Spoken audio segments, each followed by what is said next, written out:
Hello दोस्तों, कैसे हो आप? सभी को नमस्कार, सभी को राम राम।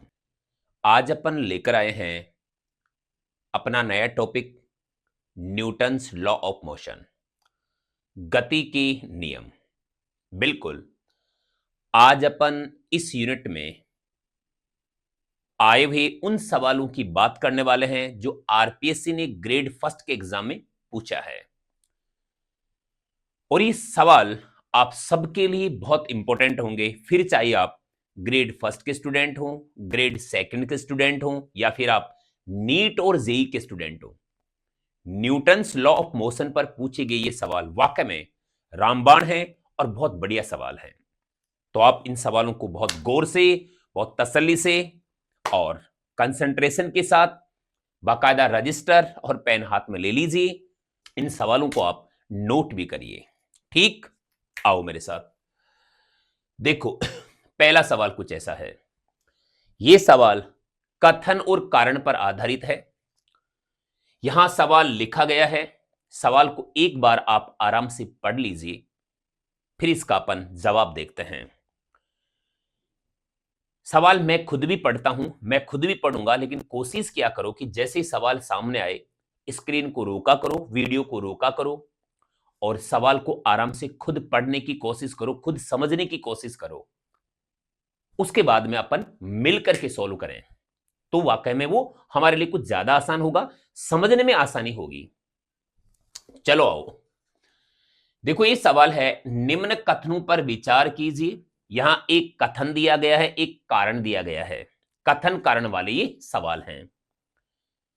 तो पहला जो इसका तथ्य है यानी कि कथन है वो ये है, टेबल कवर पर, टेबल कवर को टेबल पर रखी प्लेटों को गिराए बिना खींचा जा सकता है। मतलब टेबल पर कवर है और कवर के ऊपर प्लेटें रखी हुई हैं।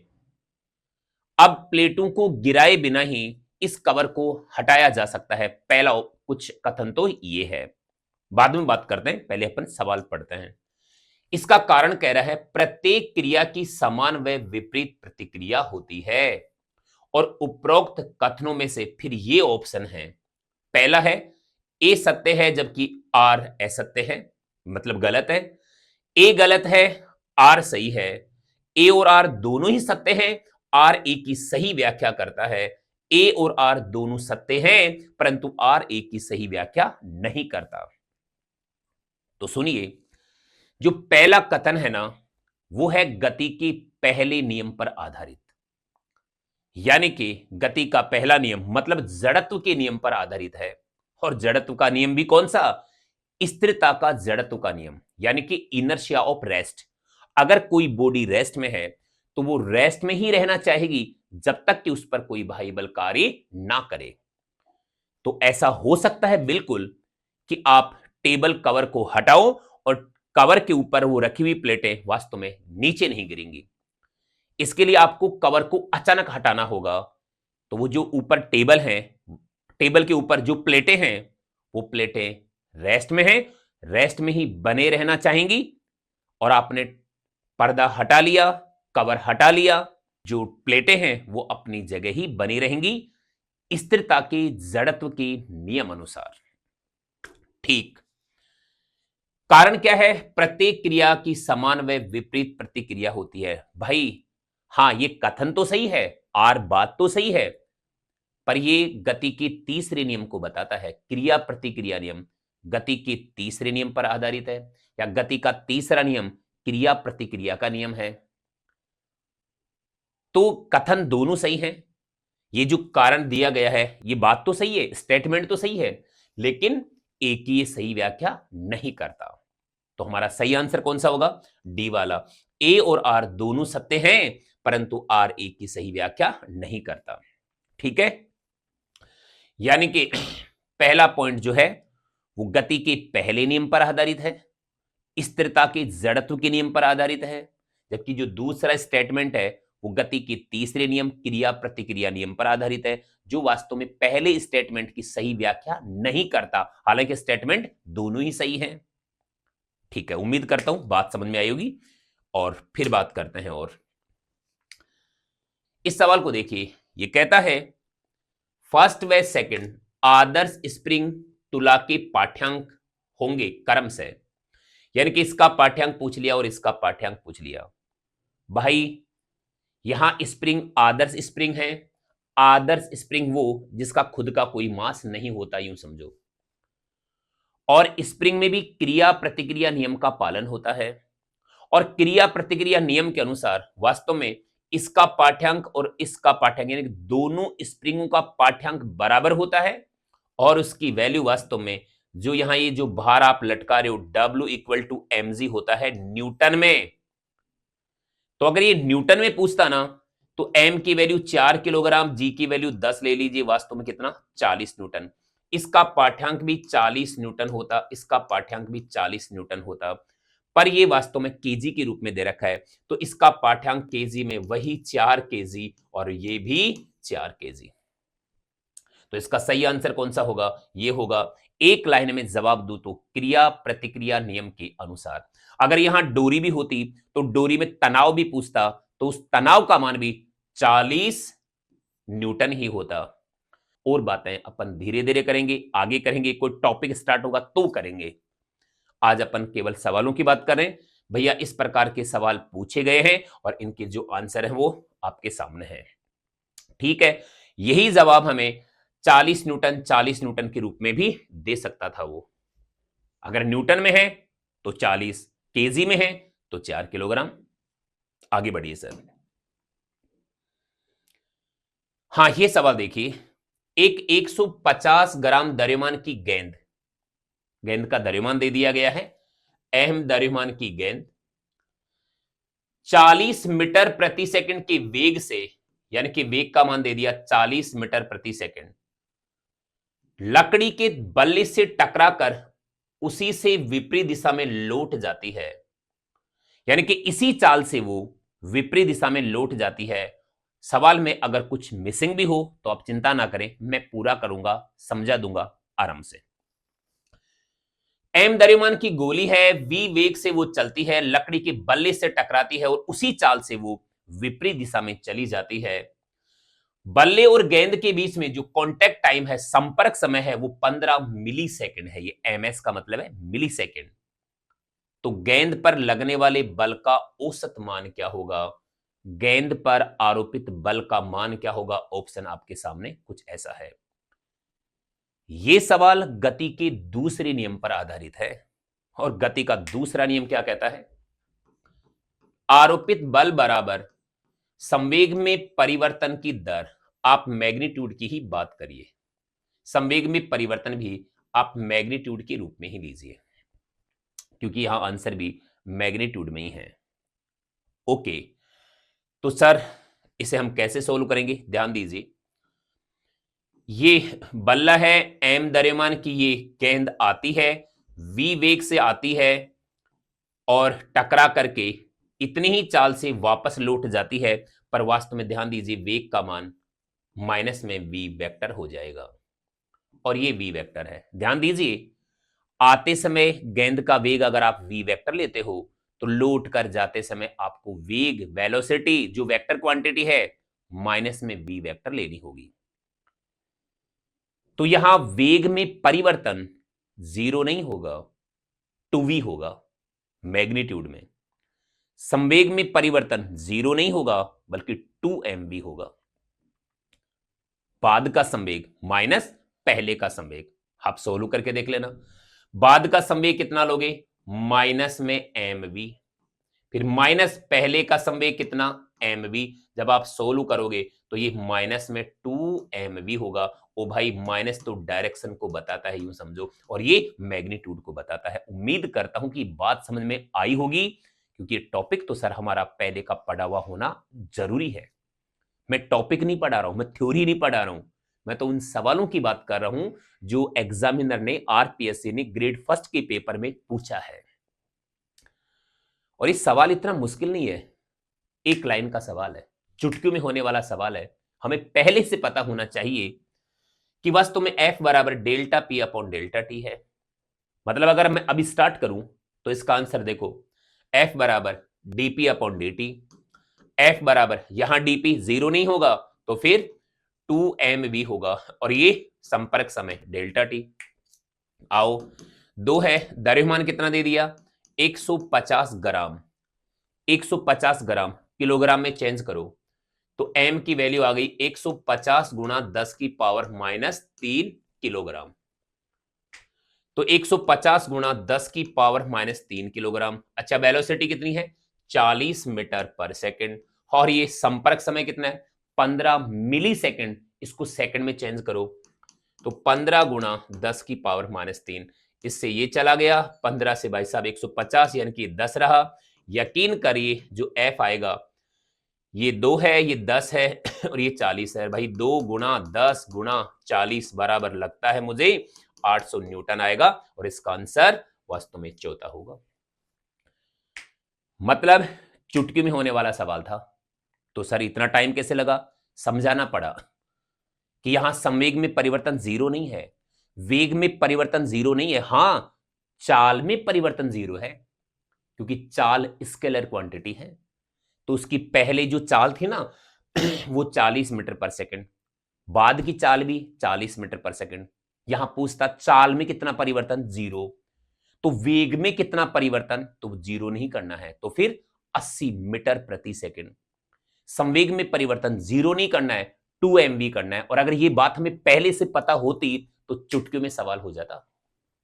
फिर हम F बराबर dp अपॉन dt लिखते। dp की वैल्यू 2mv और डेल्टा टी या dt जो है वो क्या होगा, मैं dt लिख दूं डेल्टा टी लिख दूं, क्या फर्क पड़ता है। और वो संपर्क समय कितना 15 मिली सेकेंड। भाई m की वैल्यू है, v की वैल्यू है, वैल्यू पुट करो, चुटकियों में आंसर निकालो। ठीक है, आगे बढ़ो, अगले सवाल की बात करते हैं। फिर एक सारणी और दूसरी सारणी दी गई है। सारणी आप देख लीजिए, यहां जो n है वो नॉर्मल रिएक्शन फोर्स है, अभिलंब प्रतिक्रिया बल है। लिफ्ट पर आधारित ये सवाल है। सवाल एक बार आप ढंग से पढ़ लीजिए। और अब सुनो, n यानी कि अभिलंब प्रतिक्रिया बल। कोई आदमी लिफ्ट में बैठा है, लिफ्ट ऊपर की ओर जा रही है और अभिलंब प्रतिक्रिया बल के बारे में आपसे पूछा जा रहा है कि वो mg के बराबर है, mg से कम है या mg से ज्यादा है। तो सारणी एक में n बराबर mg, n का मान mg से ज्यादा, n का मान mg से कम। इधर सारणी दो में क्या कहता है, ये उत्तापक मतलब लिफ्ट, लिफ्ट ऊपर की ओर बढ़ते वेग से गति कर रहा है और लिफ्ट नियत वेग से गति कर रहा है। उत्तापक यानी कि लिफ्ट ऊपर की ओर घटते वेग से गति कर रहा है। दिए गए कूट का उपयोग कर उत्तापक में m द्रव्यमान के एक व्यक्ति द्वारा अनुभव अभिलंब प्रतिक्रिया एवं उत्तापक की गति के प्रकार में संबंध क्या होगा। ओ भाई सीधी सी बात है कि लिफ्ट की गति दे रखी है और उस आदमी पर लगने वाले अभिलंब प्रतिक्रिया बल का मान पूछा जा रहा है। आज अभिलंब प्रतिक्रिया बल पूछा जा रहा है, कल वो आदमी का महसूस किया गया भार भी पूछ सकता है कि आदमी को खुद का भार कितना महसूस होगा। तो एन को हटा देता और वो भार बोल देता, एपरेंट वेट बोल देता, आभासी भार बोल देता, या केवल भार यानी कि वेट भी कह सकता है। पर चलो अपन तो बात सवाल की करते हैं। बहुत सरल, बहुत आसान, पर हमें कुछ बातें पता होनी चाहिए। ठीक है, कोशिश करता हूं मैं वो कुछ बातें बताने की। ये लिफ्ट है, ये कोई आदमी है और इस धरातल के द्वारा इस आदमी पर नॉर्मल रिएक्शन फोर्स कुछ ऐसे लगाया जाएगा। ये लिफ्ट मान लीजिए कभी ए त्वरण से ऊपर जाती है तो कभी ए त्वरण से नीचे आती है। ए यहां त्वरण है, वेग में परिवर्तन की दर है। और हम पढ़ते क्या है, देखो नॉर्मल रिएक्शन फोर्स वास्तव में होता है m और g प्लस माइनस ए। प्लस हम तब लेते हैं जब लिफ्ट ऊपर जाती है, माइनस हम तब लेते हैं जब लिफ्ट नीचे आती है।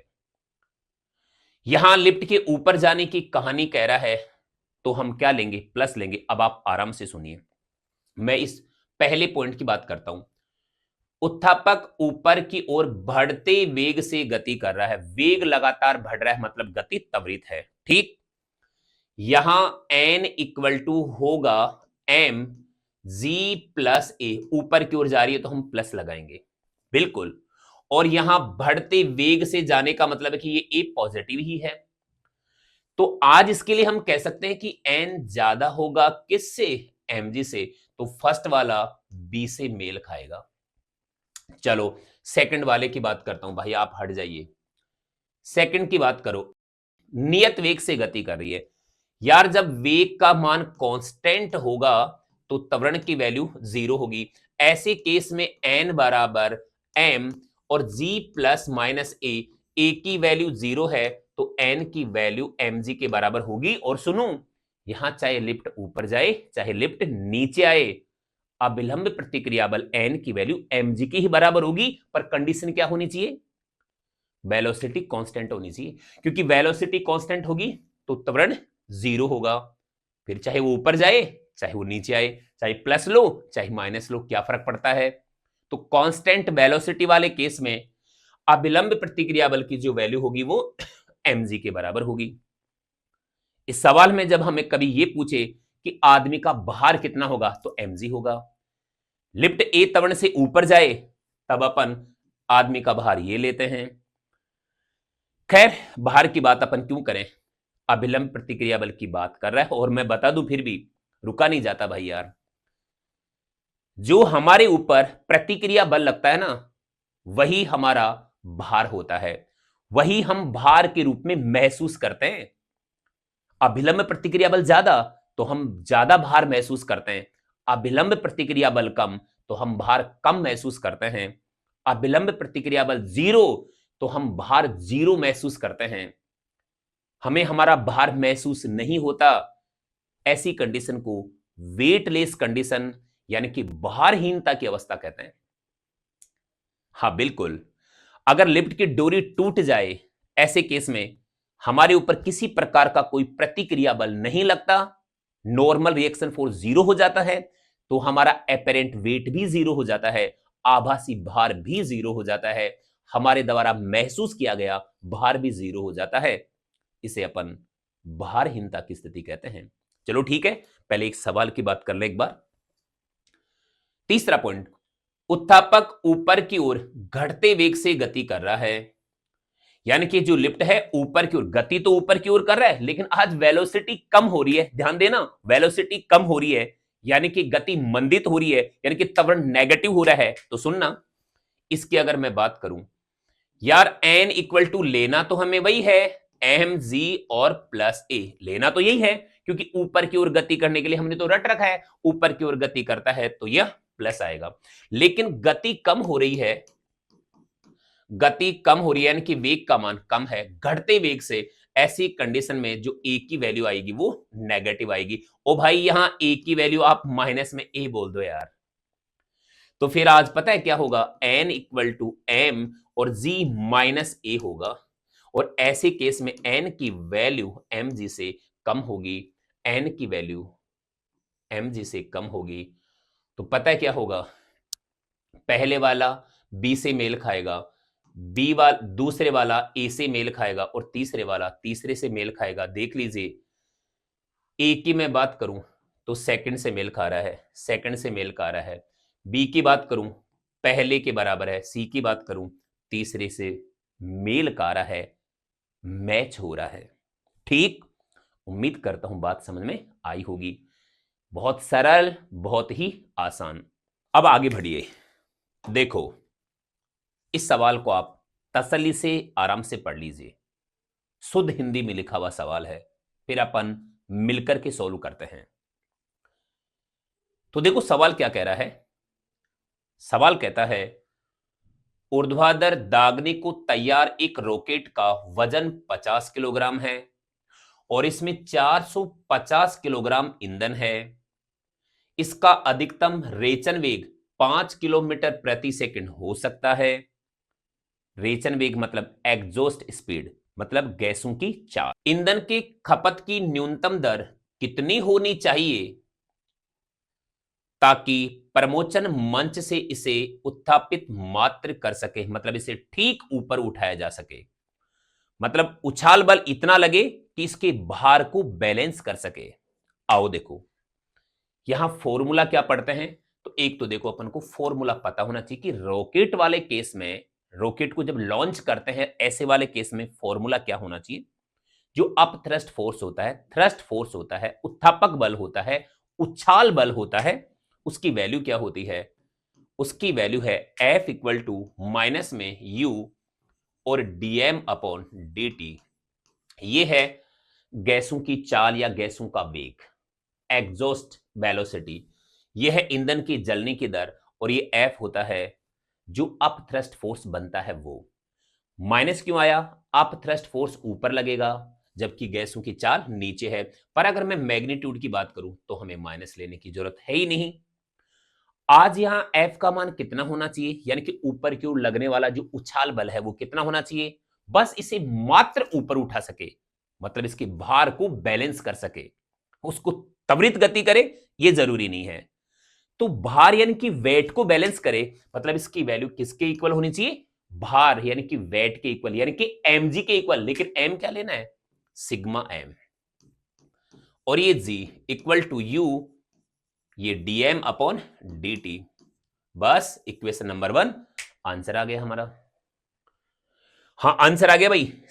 सिग्मा m कितना होगा? 50 और ये 450, मतलब ये हो जाएगा 500। जी की वैल्यू 9.8। जब आप ऑप्शन देखते हो तो आपको वही 0.98, 0.098, 9.8, 98 कुछ इस डाटा में दिए गए हैं, तो जी की वैल्यू 9.8 ही अपन को लेनी है। आगे बढ़ो। यू कितना दे दिया? 5 किलोमीटर पर सेकंड। इसको मीटर पर सेकंड में चेंज करिए तो 5000 मीटर पर सेकंड। और यही dm अपॉन dt, अपन से dm अपॉन dt तो पूछ रहा है। और सर आप जब आप इसे सोल्व करोगे ना तो यकीन करिए dm अपॉन dt यानी कि ईंधन के जलने की दर जो होगी, मैं देख लेता हूं, कुछ कैंसिल हो जाएगा, उधर 10 आएगा, 10 इधर आएगा, यकीन करिए 0.98 किलोग्राम पर सेकंड होगा। और इसका आंसर फर्स्ट वाला होगा। बहुत सरल, बहुत आसान। आगे बढ़िए। यह सवाल भी रॉकेट को लेकर के ही पूछा गया है। अभी जो फॉर्मूला हमने देखा उसी पर आधारित है। सवाल है, किसी रॉकेट के सापेक्ष गर्म गैसें 2000 मीटर पर सेकंड के वेग से विपरीत दिशा में बाहर निकल रही हैं। यदि रॉकेट पर 5 गुणा 10 की पावर 4 न्यूटन का थ्रस्ट उत्पन्न करना है तो ईंधन के जलकर गैसों के रूप में बदलने की दर क्या होगी? ओ भाई, ईंधन के जलने की दर पूछ रहा है, डीएम अपॉन डीटी ही पूछ रहा है। और वही formula F equal to u और dm अपॉन dt। ये कितना बल उत्पन्न कर रहा है? 5 गुणा 10 की पावर 4। u कितना है? 2000। ये मैग्नीट्यूड में लेना है अपन को। और फिर ये dm अपॉन dt। एक लाइन का सवाल है, कुछ काटा पेटी होगी, यकीन करिए इसकी वैल्यू 25 आ जानी चाहिए और इसका आंसर आएगा 25 किलोग्राम प्रति सेकंड। आप खुद सॉल्व कर लेना सर। इसका answer dm upon dt equal to 25 kg per second होगा और आंसर हमारा फर्स्ट होगा। आइए एक बार आप सवाल को आराम से पढ़ लीजिए। यह सवाल बम ब्लास्टिंग को लेकर के पूछा गया है और ये रेखीय संवेग संरक्षण के नियम पर आधारित है। सवाल एक बार आप पढ़िए। एक स्थिर वस्तु 3 समान द्रव्यमान के टुकड़ों में विस्फोटित होती है। इनमें से एक टुकड़ा पूर्व दिशा में 24 मीटर प्रति सेकंड से तो दूसरा टुकड़ा उत्तर दिशा में 18 मीटर प्रति सेकंड से गति करता है। तीसरे टुकड़े की चाल बताओ। तीनों टुकड़ों का द्रव्यमान बिल्कुल बराबर है। तो देखो, यह कहा जा रहा है कि विस्फोटित होने के बाद एक टुकड़ा इधर जिसका मास m, एक टुकड़ा इधर जा रहा है इसका मास भी m, एक टुकड़ा इधर जा रहा है इसका मास भी m होगा। इसका मोमेंटम आप p1 वेक्टर कह दीजिए, इसका मोमेंटम p2 वेक्टर कह दीजिए। इनके बीच का एंगल 90 डिग्री बोला है और ये p3 वेक्टर। वास्तव में p3 वेक्टर कितना होगा? mv3 vector. ये होगा mv2 वेक्टर और ये होगा m v1 वेक्टर। वास्तव में ऐसे केस में यहां वेलोसिटी दी गई है, वेलोसिटी v1 इक्वल टू है 24 मीटर पर सेकंड, यहां वेलोसिटी v2 है 18 मीटर पर सेकंड और v3 अपन से पूछा जा रहा है। अगर आप डायरेक्ट याद रखते हो तो कुछ ऐसे रखा करो, अगर मास ही सेम दे रखा है तो वास्तव में फिर इसका आंसर आएगा v3 equal to v1 square plus v2 square और इसका रूट। तो 24 का होल स्क्वायर प्लस 18 का होल स्क्वायर इसका रूट और इसका आंसर आएगा 30 मीटर पर सेकंड। इसका आंसर सी होगा। हम इस पे भी चर्चा कर सकते हैं कि ये वास्तव में आया कैसे। आज मास सेम है, कल को मास अलग अलग भी दे सकता है। तो आओ देखो, ऐसे सवालों को आप तो यूं ध्यान रखा करो, ये इधर P1 वेक्टर, ये P2 वेक्टर, ये P2 वेक्टर, इन दोनों का रिजल्टेंट पता कर लिया करो। तो इन दोनों का रिजल्टेंट आता है P1 square plus P2 square plus 2P1, जैसा कि अपन वेक्टर एडिशन पढ़ते हैं, 2P1 P2 cos थीटा और इसका रूट, यकीन करो ये P3 के इक्वल होता है। आज थीटा 90 डिग्री दे दिया तो ये वाली वैल्यू 0 हो गई। तो फिर P3 equal to P1 square plus P2 square और इसका रूट। देखो ये फॉर्मूला तो हर कंडीशन में अप्लाई होगा, आपको बता दूं, चाहे मास अलग हो, वेलोसिटी अलग हो, हर एक एंगल के लिए। आज यहां एंगल 90 डिग्री दिया है, एंगल कल को कुछ और भी दे सकता है, पर यहां 90 डिग्री देने से हमारे सामने आंसर कुछ ऐसा हो जाएगा। ठीक है, और यहां मास इक्वल है तो आज आप ये कह सकते हो v3 equal to v1 square plus v2 square इसका रूट और इस प्रकार इसका आंसर ये आएगा। फिर कभी चर्चा करेंगे इस टॉपिक पे। ये टॉपिक इतना ज्यादा इंपॉर्टेंट है कि वास्तव में जितना पढ़ ले उतना ही कम। और हां, इनके जो सवाल हैं वो बिल्कुल चुटकियों में ही सोल्व होने चाहिए। चलो ठीक है, तो आगे बढ़ते हैं। आज इस पे अपन ज्यादा टाइम नहीं लेंगे। ये सवाल देखिए, ये भी आरपीएससी ने 2022 में फर्स्ट ग्रेड के पेपर में पूछ लिया है। सवाल क्या है, पढ़ लीजिए एक बार आप।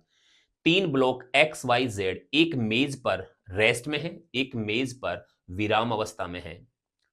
प्रत्येक ब्लॉक का भार दिया गया है 4 न्यूटन, 5 न्यूटन, 10 न्यूटन। कहता है वाई पर कार्यकारी नेट बल, इस वाई वाले पर परिणामी बल बताओ। और दोबारा कह रहा है कि इस वाई पर जेड की वजह से लगने वाले बल का मान। बहुत सरल, बहुत आसान। तो देखो, अगर ये पूरा निकाय, ये पूरा सिस्टम रेस्ट में ना, तो हर एक बॉडी पर लगने वाले रिजल्टेंट फोर्स की वैल्यू 0 होगी, यानी कि एफ नेट की वैल्यू तो 0 होगी। फिर पूछ रहा है कि वास्तव में वाई पर जेड द्वारा, तो देखो वाई और जेड के बीच में एक लाइन खींच लिया करो आप। ऊपर जो लगेगा उसे कहते हैं वाई पर जेड की वजह से फोर्स, जो नीचे अप्लाई होगा वो जेड पर वाई की वजह से फोर्स। दोनों की वैल्यू बिल्कुल सेम आएगी, बस डायरेक्शन अलग आएगी।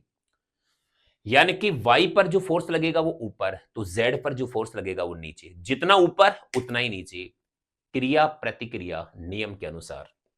वो तो ठीक है सर, लेकिन वास्तव में इस वाई पर जेड द्वारा कितना बल लगाया जाएगा, ये जो लाइन आप खींच रहे हो ना, इसके ऊपर का वेट लेना होता है, नीचे का वेट नहीं लेना होता है। तो ऊपर का वेट 5 और 4 9 टोटल लेना होता है।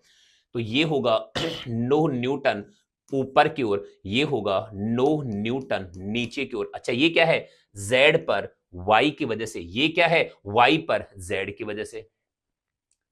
दोनों की वैल्यू बिल्कुल सेम है, बस एक की डायरेक्शन ऊपर तो एक की नीचे, बाय एक्शन रिएक्शन लॉ। तो देखिए आप, यहां y पर नेट बल होगा 0 और y पर z की वजह से होगा 9 न्यूटन, वो भी ऊपर की ओर। कौन सा आंसर आ रहा है सर, 0 और 9 न्यूटन ऊपर की ओर। इसका आंसर दूसरा आ गया। उम्मीद करता हूं ये बातें समझ में आई होंगी। तो अब अपन मिलते हैं नए टॉपिक और नए सवालों के साथ। तब तक आप खुश रहिए, मस्त रहिए और स्वस्थ रहिए। श्री कृष्ण गोविंद हरे मुरारी, हे नाथ नारायण वासुदेवा श्री कृष्ण भगवान की जय। Thank you.